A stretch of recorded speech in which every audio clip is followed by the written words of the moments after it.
The world says it's okay to misuse environmental resources because that's the cost of business. If it makes a profit, it can't be all that bad, right? God says you couldn't be more wrong. Jesus taught about finances more than any other subject. That means our attitude about money matters. In the United States, earning money equals success, no matter the consequences. But from God's perspective, we're not to misuse environmental resources for the sake of business. Creation comes before financial gain in God's economy. Why should we care for creation? We're called to take care of everything that belongs to God. Since He created everything, we are to care for everything, including the environment. We do it because it's part of being a good steward. How can we care for creation? It might sound strange at first, but we can put our money where our mouth is, as the saying goes. If we say we care about the environment, we should be willing to pay for things that are good for the environment. As author Mark Scandrett wrote, one of the ways we can do good with our wealth is to vote with our spending. We can voluntarily choose to spend more for items that are made ethically and sustainably, including meats, fruits, and vegetables, and other goods that are certified as fairly traded and slavery-free. This shows how caring for the environment fits together with justice and caring for the poor at times. When we spend all our time, energy, and money focused on ourselves, we ignore God's call to care for others, which includes the earth.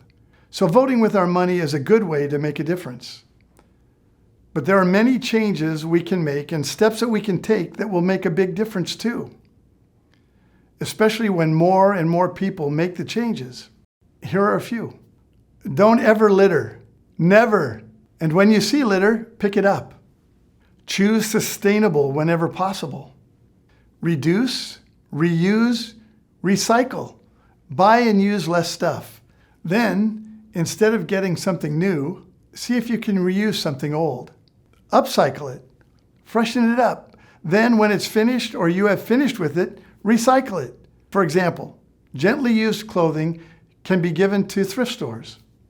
Shop wisely. Use reusable bags and limit single-serve plastic. Sometimes consider buying the more expensive item because it will last longer rather than the cheaper item which will wear out faster and need to be replaced. Shop local stores and farmers markets. Bike more, bus more, drive less. Plan ahead and organize your errands. Conserve water. Take shorter showers. Don't run the water while you brush your teeth. Only run the dishwasher when it's full. Eat less red meat. Cows produce methane gas, which pollutes the air. Trees are cut down to make places for cows to graze. Trees clean the air, provide habitats for animals, and help prevent soil erosion. Use long-lasting light bulbs and turn off lights when you aren't using them. Power down computers and other devices when not being used. Use non-toxic cleaners at home. And don't use pesticides and other chemicals in your garden. Plant a tree. Or plant a butterfly garden. Find ways to care for creatures in your community. Volunteer. Join or organize community cleanups. Plant local wildlife-friendly plants. Pull invasive plants. Educate. Learn ways to care for creation.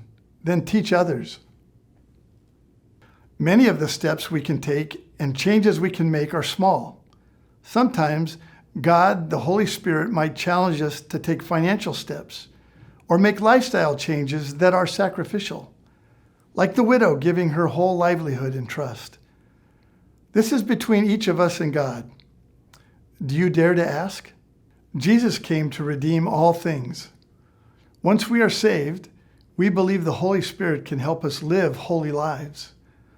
Another way of describing holiness is having shalom, the whole peace of God, or being reconciled in all our relationships, our relationship with God, with each other, with ourselves, and with creation.